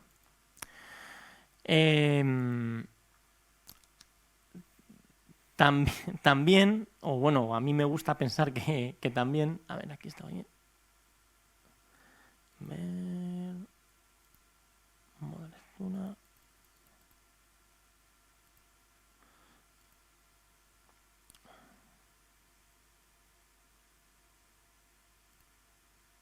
Bueno, joder, siempre caigo en la misma. Bueno, a veces decimos, joder, es que tenemos que irnos fuera para hacer un trabajo, ¿no? Bueno, os voy a enseñar un trabajo hecho en mi barrio. O sea, este es mi barrio. Yo vivo en una ciudad dormitorio que es Alcobendas. Y me gusta porque yo soy fotógrafo de Alcobendas. No, evidentemente soy fotógrafo de Alcobendas porque vivo allí. No, yo soy el fotógrafo de la ciudad. Es decir, la ciudad tiene a unos fotógrafos y yo soy uno de los que está allí. Yo hago pues todas las fiestas, todos los eventos, todas las chorradas que pueda tener la ciudad, políticamente y socialmente, o deportivamente, o culturalmente, los tengo que hacer yo. ¿Esto qué es el? Entonces, bueno, os voy a enseñar este trabajo y si queréis ya pues me podéis hacer todas las preguntas del mundo mundial. Os enseño esto y lo quiero compartir con vosotros porque a mí muchas veces dicen, joder, es que solo vas a hacer fotografías a países del tercer mundo. Bueno, yo hago fotos en países del tercer mundo y en países que no son del tercer mundo. Es decir, he hecho trabajos bastante curiosos en Estados Unidos, en Europa, o sea, yo tengo trabajos de mucha índole. Pero siempre me pareció como una deuda no haber abordado un trabajo realizado en mi barrio, no en mi ciudad, en mi barrio, que eso tiene ya telita. Y entonces decidí coger mi cámara fotográfica, poner un flash, porque muchas hechas están con flash, y lanzarme a retratar a todos los personajes que yo les llamo mutantes que viven en mi ciudad. Que son, pues bueno, es un poco una idea, una alegoría a una fotógrafa que yo admiro, porque a mí todos evidentemente tenemos padres y madres, ¿no? Bueno, pues en fotografía es ideal que tengáis a papá y a mamá. Entonces yo tengo a papá y tengo a mamá. No, estoy muy dividido porque no sé a quién de los dos quiero más, como cualquiera, claro. Entonces yo fotográficamente, mi papá se llama Robert Frank. Y es papá, siempre será papá y es papá. Papá quiere decir que es la persona a la cual voy a seguir siempre. Y luego tengo a mamá. Entonces este trabajo es un homenaje a mamá, que se llama Diane Arbus. Para mí Diane Arbus es una fotógrafa brutal, una maravillosa fotógrafa que desgraciadamente se suicidó. O sea, bueno, sé por qué se suicidó, pero vamos, fue una pérdida para la fotografía inmensa y es una de las más grandes fotógrafas documentales que hay. Yo la admiro. Entonces este trabajo es un poquito un homenaje a mi manera a mamá. Entonces el trabajo refleja un poco ciertos puntos que me he ido encontrando en los lugares y personas que hay en mi barrio. Entonces es como una especie de confrontación. Aquí juego también mucho con muchos dípticos, ¿no?, que están enfrentados, ¿no? De lugares vas a hacer una fotografía y te encuentras a esta pareja, ¿no?, que están ahí con esto es un fular, ¿no?, ahí en el pelo, y luego les ves por delante y parecen que están hechos a la medida, ¿no? Luego el libro está conceptuado con trajes regionales que he ido viendo, porque claro, en la ciudad donde yo vivo es una ciudad dormitorio que está llena, pues está la Casa Castilla-La Mancha, de Castilla-León, de Murcia, hay pues la Casa de Extremadura, o sea, me refiero que son la Casa de Asturias, la Casa de Galicia, o sea, es decir, es una ciudad conformada con gente de muchos lugares y yo he querido, pues bueno, remarcarlos, ¿no? Pues vas por la calle y te encuentras con que San Isidro está tiroteado. No es coña, pues alguien ha ido allí con una escopeta perdigones y salía a dar tiros al tipo. O encontrarme a la Virgen María en uno de estos de obra, ¿cómo se llama?, en un tal, y alguien con suma delicadeza, en lugar de dejarla como si fuese lo que sea, la ha colocado para que no, si ya la han tirado, para que no sufra. Es una cosa curiosísima, no sé, me llamaba mucho la atención, ¿no? Aquí, pues bueno, siempre me gustaba, ¿no?, el tema de que la flor que tiene ella en la cabeza es la flor que tenía en la espalda y el pelo que tiene ella es como la conformación de la piel que tiene en el otro lugar, ¿no? Bueno, lo que nos vamos encontrando cuando vamos haciendo todo este tipo de fotografías, ¿no? Pues la chica que quiere matar al toro con un arco, es que es el típico toro que te encuentras en un bar. Lo que pasa es que este toro es de mentira, es un toro de pega, ¿no? Pero bueno, me hacía muchísima gracia. O los personajes extraños que te vas encontrando por la ciudad. Hay que reconocer que, así como mucha gente tiene problemas cuando estás haciendo fotografías, yo, no sé, debo de tener cara de tonto o algo así, o caigo simpático. Yo tengo un pequeño problema, y es que yo soy muy alto. Entonces yo mido 1,90 y eso es un problema para hacer fotografías. ¿Sabéis por qué? Porque mi plano focal es picado. Entonces yo tendría que ser, por eso las fotos de García Rodero son tan buenas, porque ella tiene medio metro y desde allí hace que los personajes cobren más importancia. Claro, yo tengo que bajar la cámara para que me cobren cierta importancia. No, bueno, Cristina es buena porque es la mejor y yo pues soy un mindundi. Entonces, la historia es que, por el motivo que sea, no, porque yo tampoco asusto, no tengo una cara violenta y, por supuesto, tengo una voz bastante infantil.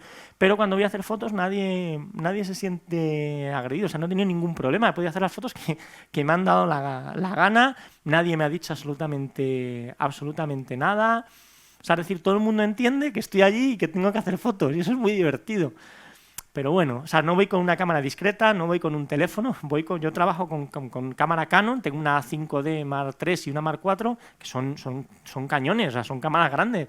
Y entre que yo soy grande y la cámara es ostentosa, y tengo un flash que bueno, no es muy grande, pero es un flash. O sea, que cuando meto un estacazo de flash, todo el mundo sabe que estoy haciendo fotos. Pero bueno, nadie me pone ningún problema. O sea, puedo hacer a los jóvenes potando en la calle, que no hay ningún problema. Es más, luego te dicen que, joder, tío, pero ¿cómo me has sacado? Chico, pues no potes, tío, si no sabes beber, no bebas. Pero bueno, ¿qué le voy a decir si yo soy igual que ellos? O sea, pero bueno, ¿no? O te encuentras escenas de matrimonio de que estas son las bodas de oro, pero bodas de oro de verdad. Entonces me hacen mucha gracia, Además, yo que a todos los abuelillos de allá de Alcobendas les tengo un cariño atroz porque ellos participan en una actividad social que es muy grande, asociativa, les veo en todos los saraos y la verdad es que estoy encantado. Vamos, son lo mejor del mundo mundial, ¿no? Luego otros no son tanto lo mejor, son bastante ridículos, pero bueno. Aquí evidentemente son fiestas, si yo me voy a una fiesta, pues la gente está completamente desinhibida, no voy a decir bebida, digo desinhibida, pero están con ganas, pues si es carnaval, si es una fiesta o lo que sea, pues todo el mundo se permite el lujo de hacer el ridículo, ¿no? Bueno, esta maqueta está obsoleta, me estoy dando cuenta ahora, pero no me importa, porque al final el contenido es lo que mola, ¿no? Pues vas a hacer el Domingo de Ramos, y el Domingo de Ramos mola que se hagan un polideportivo, ¿no? Entonces mola porque está ahí debajo de la canasta, ¿no? Entonces siempre le dices ahí al párroco, bueno, después de la misa unas canastas, ¿no? Entonces me miraba hacia arriba y decía, hijo, aquí trabajamos donde nos dicen. Pues al fin y al cabo, pues bueno, el párroco pues también le conozco, es un tío, pues es un majete a todas horas y da gusto, ¿no?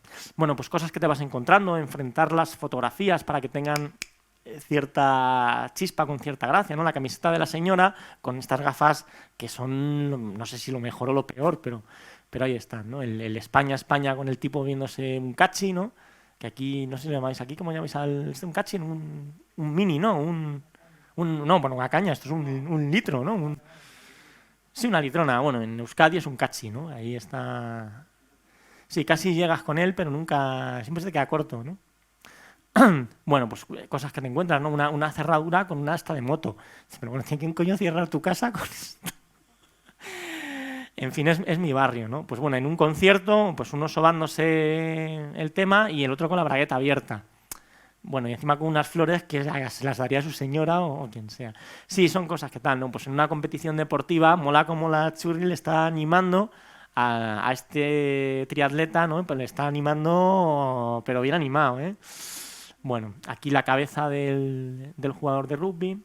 Entonces, bueno, mola un montón porque el trabajo refleja la cantidad de variedades y de personajes que hay en mi barrio, ¿no? Y eso me mola. Pues estos son pues imágenes del barrio, del lugar, que están muy bien, ¿no? Y bueno, evidentemente este es el aficionado al Real Madrid, totalmente de acuerdo con él, esto es lo que hay, chicos, no pasa nada, ¿no? Si no ser del Athletic de Bilbao, que es el que tienes que ser. Y bueno, al final el compendio de todo lo que nos vamos encontrando, de todo lo que vamos haciendo.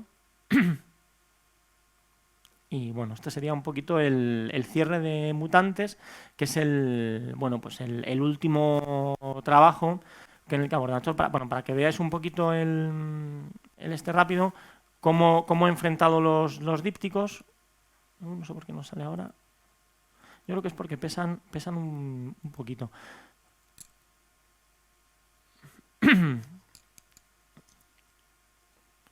Joder, sí que pesan, ¿eh? Bueno, no se les ve. Bueno, no me deja. Son dípticos de imágenes que habéis visto, pero que están perfectamente enfrentadas unas con otras. Pero bueno.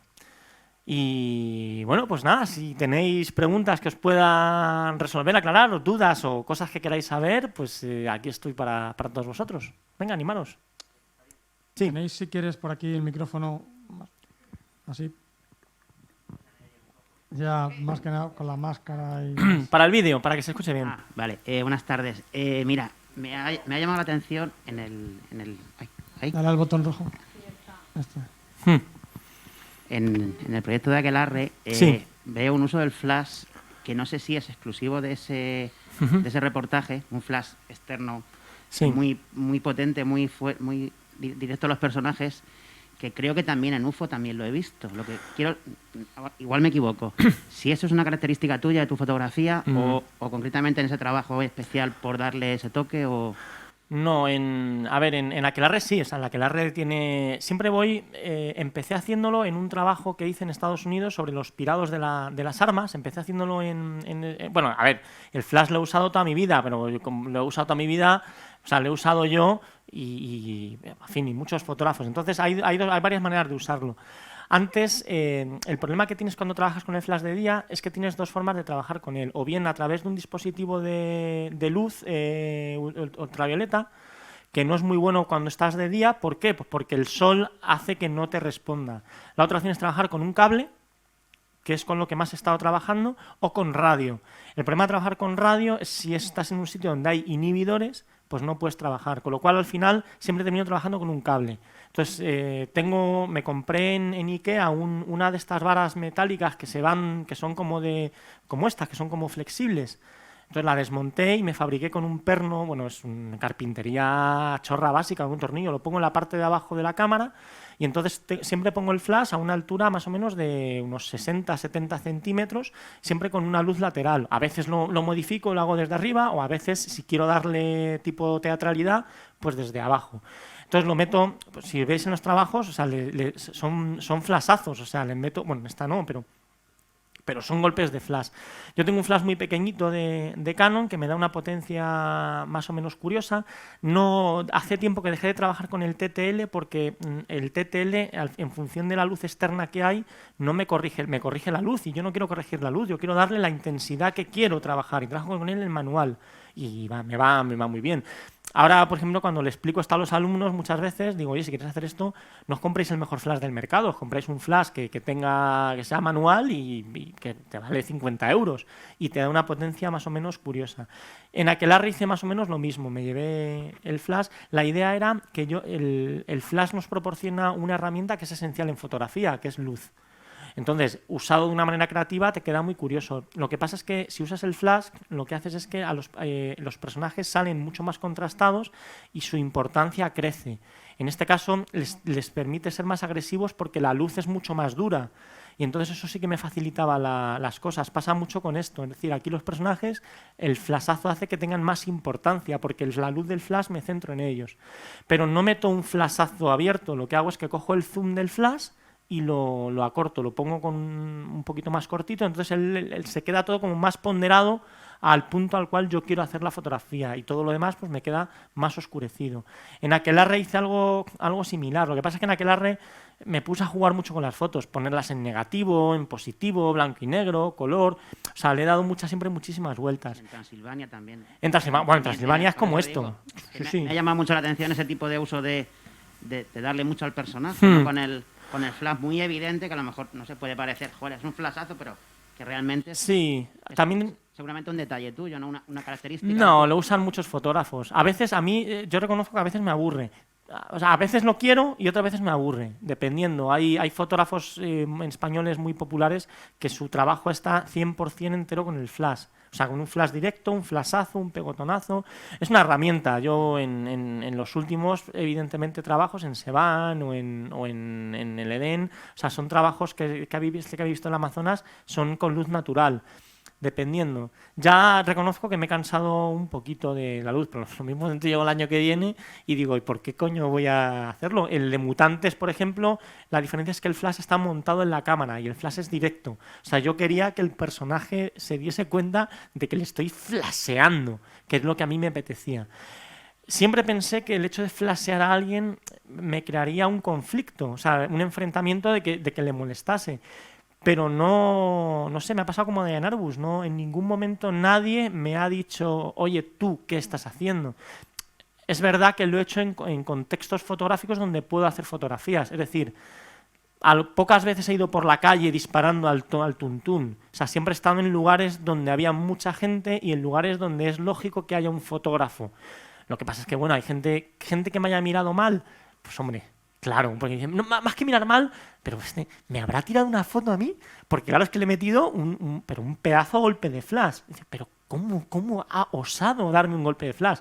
Nada, luego lo ven, les enseño la foto y ya se quedan tranquilos. Pero pues, se va a una procesión, en un partido de fútbol, nadie te dice nada. Es decir, también es un poco tu actitud como fotógrafo. O sea, si tienes la capacidad de mentir o de no mentir. Es decir, la fotografía pasa como pues como el libro este de City Hop, pero no os he enseñado nada, pero bueno, tampoco pasa nada. Pero en City Hop, por ejemplo, el trabajo fotográfico era muy, muy curioso porque yo iba con una cámara técnica.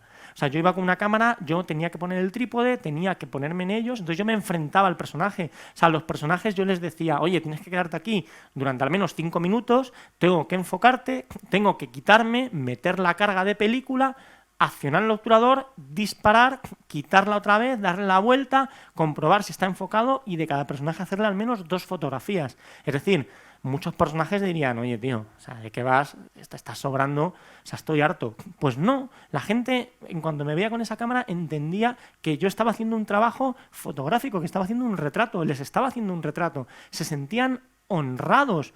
O sea, yo no, claro, para mí era como una cosa curiosa, es decir, era como una liturgia, ¿no? El sentarme, coger, hacer la fotografía, y eso implicaba mucha paciencia. Lo que pasa es que esa paciencia al final pues cobra resultados, ¿no? Este trabajo de City Hop es uno de los trabajos más bonitos que tengo, por el tiempo que me llevó, por las implicaciones sentimentales, pero es un libro de retratos. Además, el formato cuadrado, que es el formato de retrato por naturaleza, cómo tenía que encuadrarles, desenfocar el proyecto, no sé. Todo al final conlleva unas situaciones, ¿no?, en las cuales para poder fotografiar necesitas tiempo y necesitas que se den cuenta de ello. Cuando yo voy a hacer fotografías, no sé, debe de ser que no las robo, o bueno, robo un montón, pero no sé, como que no oculto que estoy haciendo fotografía. A veces el ir ocultando ese tipo de cosas, no sé, yo creo que eso va en contra de la fotografía, a pesar de que hay fotógrafos que son ladrones de imágenes y son muy buenos. No sé, ahora hay un movimiento que es el movimiento este de street photo, que es un movimiento precioso, a mí me encanta. Yo cada vez que veo fotos de street photographers digo, joder, es que estos tíos que tienen algo que falta mucho en fotografía, que es sentido del humor. Son fotografías con mucha picaresca, son muy bonitas. Y dices, joder, es que estos tíos, o sea, es un lujazo. Que por cierto, ahora hay una exposición de Lee Friedlander, que es un magnífico street photographer en Madrid, que por supuesto, pues, bueno, deberíais de ir a verla, ¿no? Y el tío tiene mucha picaresca. Venga, no os cortéis, hombre, darme cañita.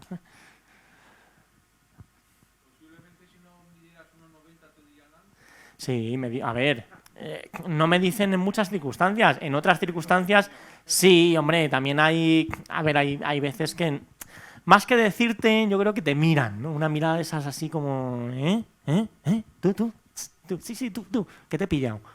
Bueno, lo que pasa es que intento, bueno, pillar ese renuncio, ¿no? La fotografía, en este caso, sobre todo os he hablado tanto de los ensayos narrativos o los ensayos emocionales, ¿no? El documentalismo emocional. En el documentalismo emocional, que es cuando lo que necesitas es captar un punctum, ¿no? Que es esa parcela de fotografía en el cual, bueno, no sé si el punctum es cuando, o sea, nosotros siempre, las reglas fotográficas siempre se basan en conceptos que son muy primarios para el que empieza. La regla de los 3/3, la composición, la luz, en fin, la atmósfera, esos están muy bien. Lo que pasa es que hay una regla que es la que rompe todas, que es el punctum. ¿Sabéis lo que es el punctum? Pues deberíais de buscarlo, buscar el punctum de Roland Barthes, que es un filósofo amante de la fotografía y de la pintura. Bien, pues el Puktum es una imagen, en ocasiones, cuando tiene un elemento que te rompe la imagen, que te rompe no por composición, una imagen que sea evidentemente emocional. Cuando ves la imagen y dices, ya está. ¿Cuándo ocurre? Cuando alguien llora, cuando alguien ríe, cuando la imagen tiene una mueca cómica. ¿Os acordáis, por ejemplo, la imagen de Elliot Erwitt, del perro este, que es un perro grande, que es como un gran danés, y luego un chihuahua chiquitito? Pues esa imagen tiene un Puktum. Es una imagen graciosa. Pues, ¿qué es lo gracioso? Ver al chihuahua delante de esas patas. Pues eso es un Puktum. Cuando la imagen tiene un Puktum no hay composición, da igual. La imagen se entiende por sí misma, no hace falta ningún tipo de regla. Entonces, la imagen siempre gana si tiene el Puktum. No quiere decir que si no lo tiene, pues bueno, puede tener buena composición, pero que las reglas métricas que conocéis de fotografía no siempre son esas. O sea, en ocasiones la emoción de lo que ves, la empatía. Cuando una imagen tiene empatía, el fotógrafo gana. Pues cualquier imagen. Hay una imagen falsa que tiene mucha empatía, que es la de Robert Capa. Esa imagen es mentira. Evidentemente es una imagen preparada. Luego nosotros, en nuestro subconsciente colectivo, en función de dónde tiremos, pues la consideraremos importante o no. Pero es una imagen que nos genera mucha empatía, que es un hombre pues, que está cayendo. Ese tipo de fotografías funcionan muy, muy bien. Tenemos... Mira, has comentado anteriormente en el tema de la serie que has hecho de ayahuasca que esas fotografías estaban hechas con luz natural. ¿Vale? La verdad es que me han gustado mucho ese enfoque entre esa claridad de ciertas zonas y esas oscuridades alrededor. ¿Podrías explicarnos un poquito más cómo has realizado esas fotografías para encontrar esos contrastes? Pues, bueno, primero es trabajar con un objetivo. Yo trabajo con un objetivo, en ese caso están hechas con un 50 y con un 35, que son muy luminosos, y luego están un poquito viñeteadas. ¿Qué quiere decir viñeteadas? Lo cierto es que luego, como son situaciones donde hay una luz tan carente, lo que hago es subir las altas luces y bajar las que no hay. Es decir, no hay un enmascaramiento, no hace falta. A nada que tengas una pequeña luz que le llegue al personaje, ya te da la propia fotografía. Es verdad que en algunos casos la propia óptica, al ser tan luminosa, es preponderante a que la luz central sea la que mande y la luz de los costados sea la que oscurece. Es un proceso óptico, tampoco hay mucho misterio. Yo lo que hago es atenuarlo, no, al revés, acentuarlo un poquito más. ¿Cómo lo hago? Pues con el Camera Raw, sin exagerar demasiado. Lo que pasa es que al final hay tantos negros que pues la foto del tipo de la mariposa no hace falta mucha historia. Es que la luz que había, tío, es un foco de luz que le llega al tipo. O sea, yo es que alucino. En color, es una imagen que en color es muy viva porque la mariposa es azul y entonces es terriblemente azul. Y luego la casualidad de que verdaderamente la mariposa, es muy difícil que una mariposa cuando se posa se te quede abierta, porque la mariposa cuando se posa directamente pliega. Claro, la gente dice, joder, qué suerte has tenido. No, qué suerte no, 200 fotos. O sea, vamos a empezar a matizar la suerte o no la suerte. O sea, para poder hacer 3 fotografías de esas me hice 200. ¿Por qué? Pues porque o un ala, o sea, es decir, el tipo, recuerdo que se ponía la mariposa. Claro, la mariposa en cuanto pliega las patas, ¡shum!, las alas cerradas. Entonces, no siempre hay esa suerte. Entonces, lo que hago con la fotografía es, en este caso, si con las de nuevo documental lo que hago es subir la luminancia y bajar el contraste, en este caso no. La luminancia la dejo más o menos al medio y el contraste, evidentemente, se lo subo. Lo que pasa es que luego lo que hago es que los blancos y las zonas más claras, las trabajo mucho en el Camera Raw. Intento sacar los detalles. Tampoco hace falta enmascarar demasiado. En situaciones de luz, pues bueno, problema, el ruido. Que cuando hay situaciones de luz muy jodidas, pues te estás trabajando. Bueno, yo trabajo con Canon, que da un ruido bastante bonito. Pero claro, un ruido bastante bonito, con la 5D Mark III, por ejemplo, recuerdo que un 12.000 ISO, hostia, ya tiene ruido, o sea, se nota el ruido. A mí me gusta, pero dices, joder, si hubiese tenido un poquito menos de ruido, ya, pero es que no tengo luz. O sea, recuerdo que estaba trabajando a un segundo. O sea, y entonces también es verdad que cuando no tienes luz tienes un problema de capacidad óptica, es decir, tienes que subir demasiado la información y entonces te salen lo que son se me acaba de ir el nombre, te salen las franjas, es decir, ya el detalle se pierde porque estás sacando detalle donde no hay detalle, entonces ya pues lo pierdes y dices, venga, pues todo oscuro, que solo salga la fracción de lo que hay y ya está. En el caso de las fotos de paisaje con tormenta, pues bueno, es que el rayo en fin, el rayo, con tener la imagen del rayo y disparas, pues ya lo tienes. O sea, que ahí no hay mucha historia. Y luego en algunos, es verdad que es yo siempre tengo una linterna de estas de las de cuando pues en el Amazonas, imagínate, no hay luz. Y si tienes que irte al baño por la noche, necesitas, o sea, en fin, no voy a contar los detalles, pero la luz se pone en la cabecita. Entonces, un retrato que tengo de un chaval, pues está hecho o sea, es mi foco de luz que le está alumbrando a él. Entonces, ahí es una luz puntual y ya está. Pero vamos, no es muy complicado. Y luego el blanco y negro, pues es de saturación. Yo nunca trabajo con escala de grises, no me gusta, porque pierdo información. Trabajo con un RGB llevado al de saturación, lo hago en Photoshop o en Lightroom o en Camera Raw. Suelo trabajar más con Lightroom, pero bueno, me da exactamente igual.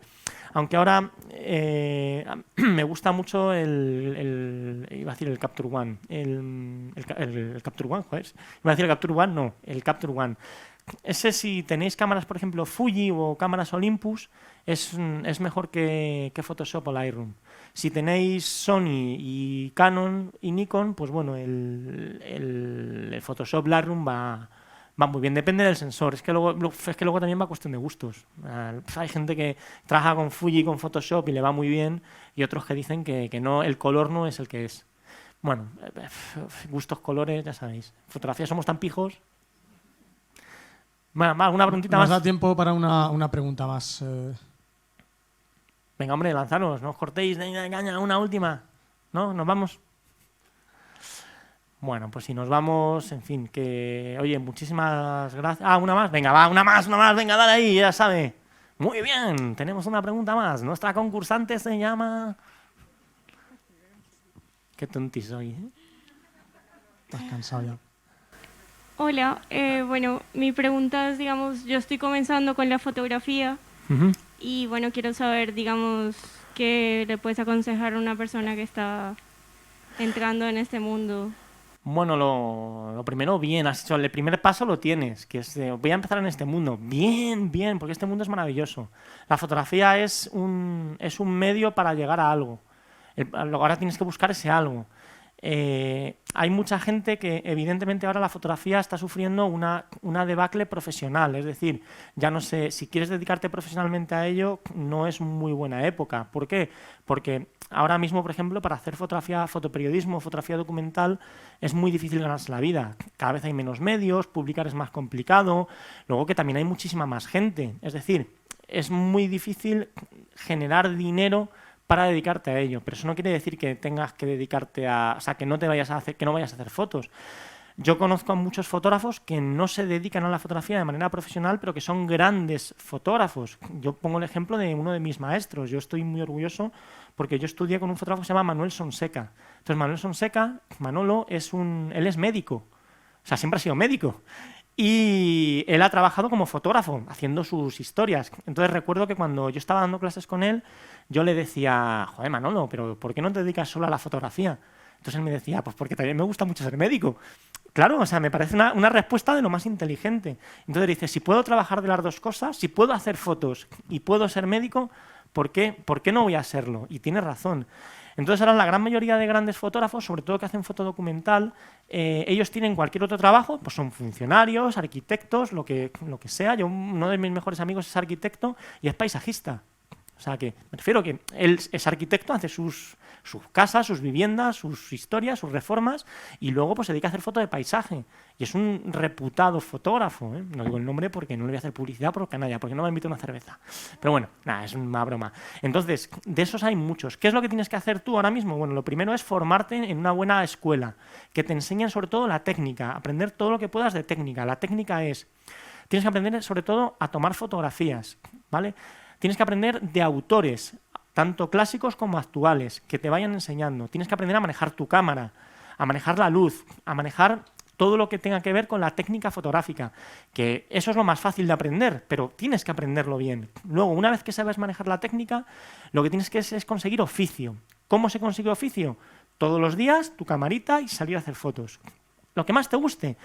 Llegará un momento en que una vez que ya sabes la técnica y ya tienes oficio, decidirás qué tipo de fotografía es la que más te gusta. A lo mejor te gusta el street photo, a lo mejor te gusta el paisaje, a lo mejor te gusta el fotoperiodismo, a lo mejor te gusta la macrofotografía, no lo sé. O sea, el espectro fotográfico es tan rico y tan maravilloso. Yo, por ejemplo, soy fotógrafo documental, pero este fin de semana me he ido a ver una exposición de fotografía de moda en el Ayuntamiento de Madrid, en Centro, y ostras, es que o sea, yo quiero ser fotógrafo de moda. O sea, ¿tú sabes qué fotografía más bonita sabe allí? ¿Qué es la fotografía maravillosa? Desnudo, foto de moda, retrato, espectacular. Nada que ver con lo que hago yo, pero eso no quiere decir que cuando lo vea diga, joder, es que estos fotógrafos de moda, qué buenos fotógrafos son. Es que son muy buenos, muy buenos. Entonces, cuando ya sepas hacer todo eso, elegirás y elegirás bien. Oye, o a lo mejor eliges hacer de todo, que no pasa absolutamente nada. Lo único importante es que no pierdas la ilusión y que sigas haciendo fotos. Hay muchos fotógrafos que se dedican a hacer fotografía contando historias, que es un poco lo que hago yo. Lo único es llevarla a cabo. Hay gente que utiliza un lápiz, otros un boli en un blog, y nosotros pues somos fotógrafos que utilizamos una cámara fotográfica para contar nuestras historias. Yo siempre, con esto ya cierro toda la conferencia, a los alumnos que pasan por mis manos, siempre que les digo que hagan la maqueta, siempre tienen que cerrar el trabajo porque ellos son algo que yo les llamo contadores de historias imposibles. Es decir, el tema es que siempre que tengáis una cámara de fotos tenéis que contar una historia. ¿Qué historia? Ay, amigos, ahí es donde empieza vuestro viaje. ¿Qué historia queréis contar? Eso es lo que yo quiero recibir de vosotros. Cuando tengáis una historia que mostrarme, yo estaré encantado de verla, yo y cualquiera. Si tenéis una historia, enseñármela, porque siempre voy a estar ahí para querer verla. ¿Mm?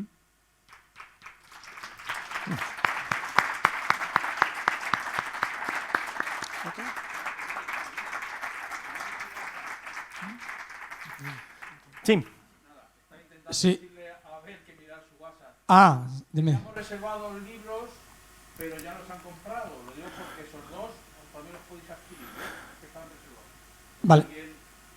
Bueno, si yo afortunadamente el próximo lunes vuelvo a Albacete para unos negocios que no puedo contar de momento, ¿vale? Pero es que verdad, tengo que volver, o no, tengo que volver, ¿no? Sí, el lunes 5 aquí. Y entonces, si alguien quiere el libro, son 20 euros, hacerme un favor, como todos, yo en este caso voy a tirar de mis amigos, y en este caso tengo aquí a Juan. Si alguien quiere el libro, lo único que tiene que hacer es decirle a Juan, yo quiero uno, y el lunes lo que hago es que vengo, yo quedo con Juan, le invito a 4 cañas, bueno, le invitaré a 5 porque es un viciosillo, y le dejo los libros y él me deja la pasta y ya está. No hay ningún problema, vamos, se lo traigo porque tal. Lo que pasa es que hoy, a ver, la cultura pesa, no puedes imaginar lo que pesa. Esa frase.